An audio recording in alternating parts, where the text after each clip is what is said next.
신명기 33장은 하나님 여호와의 강림과 모세 축복을 다룹니다. 오늘 본문은 모세가 죽기 전에 이스라엘 자손을 위하여 축복한 내용을 알려줍니다. 그런데 오늘 본문에서 우리가 주목할 점이 있습니다. 모세는 여호와께서 시내산에서 오시고 세일산에서 일어나시고 바란산에서 비추시고 1만 성도 가운데 강림하셨다고 언급하고 있습니다. 여기서 하나님과 관련된 세 개의 산이 언급되고 있는데 시내산, 세일산, 바란산입니다. 시내산은 십계명을 받은 곳입니다. 이스라엘과 언약을 맺고 그들에게 율법을 주시기 위해 친히 영광 중에 강림하신 공간입니다. 세일산은 에돔 즉 에서의 후손이 살던 곳입니다. 이스라엘이 모압 땅으로 들어오기 전에 통과했던 산지입니다. 바란산은 바란 광야의 고지대를 의미합니다. 이 세 산들을 언급한 이유는 시내산부터 세일산과 바란산에 이르기까지 함께 하시고 강림하시며 다스리신다는 점을 강조한 것으로 보입니다. 이와 함께 하나님이 산을 중심으로 강림하신다는 점에 주목해 열왕기상 20장 23절과 28절에서는 여호와는 산의 신이라는 이해가 이스라엘 주변 민족들에게 알려져 있었음을 깨닫게 됩니다. 여수룬은 이스라엘을 부르는 명칭입니다. 이 단어의 어원을 옳다 혹은 곧다라는 뜻의 히브리어로 본다면 이스라엘을 옳은 자 혹은 의로운 자로 이해할 수 있습니다. 만약 그렇다면 하나님의 은혜 가운데 죄를 사함받아 의롭게 된 것을 의미한다고 볼 수 있습니다. 그런데 이 단어는 긍정적인 의미만 있는 것이 아니라 부정적인 의미도 담고 있습니다.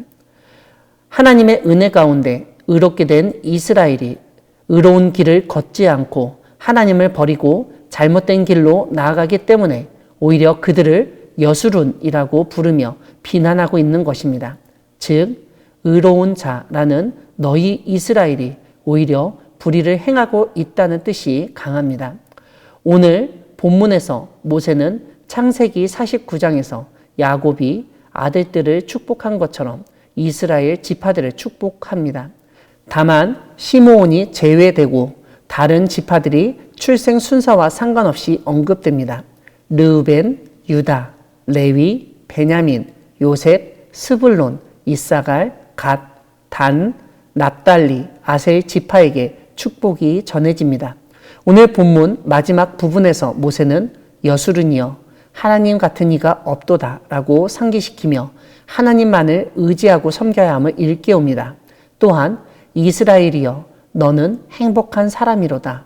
여호와의 구원을 너같이 얻은 백성이 누구냐고 질문하며 하나님이 이스라엘을 특별히 구원하셨다는 사실을 지적합니다. 이러한 하나님의 구원은 때로는 돕는 방패로 때로는 영광의 칼로 나타나는 점도 알려줍니다. 사랑하는 광야교회 성도 여러분, 하나님은 이스라엘을 위해 시내산과 세일산, 바란산에 강림하시고 율법을 주실 뿐만 아니라 그들을 보호하시고 구원하신 분이십니다. 또한 이스라엘을 여수룬이라고 부르시고 이스라엘 지파들을 축복하게 하시는 분이십니다. 하나님은 이스라엘이 출애굽 이후 마주한 주요 산에 강림하셔서 율법을 주시고 그들이 가야 할 방향으로 인도하여 주시고 도우셨습니다.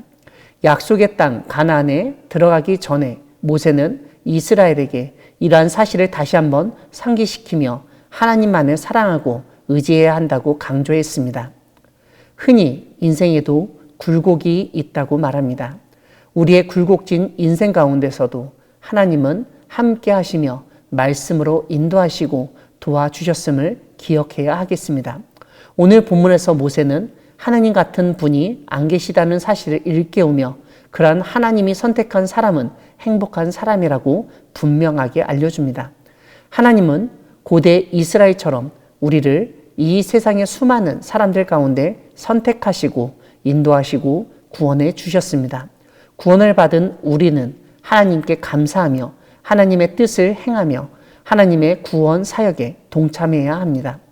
이러한 가운데 하나님은 우리 주변의 사람들, 즉 우리와 같이 구원을 얻은 하나님의 자녀들을 축복하도록 인도하십니다.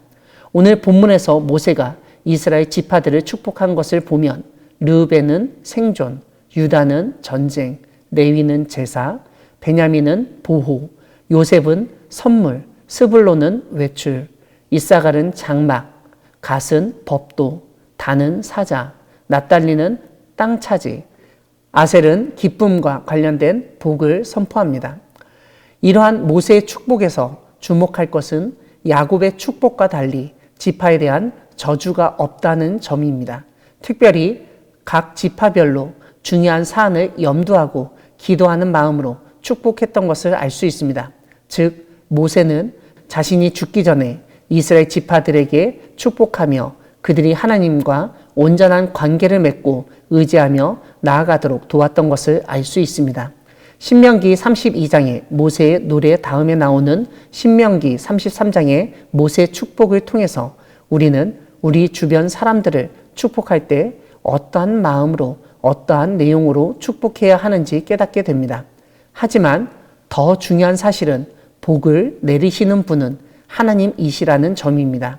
하나님이 어떠한 분이신지 알리며 그러한 하나님이 구원한 당신이 정말 행복한 사람이라고 일깨우는 우리 모두가 되기를 소망합니다. 아멘.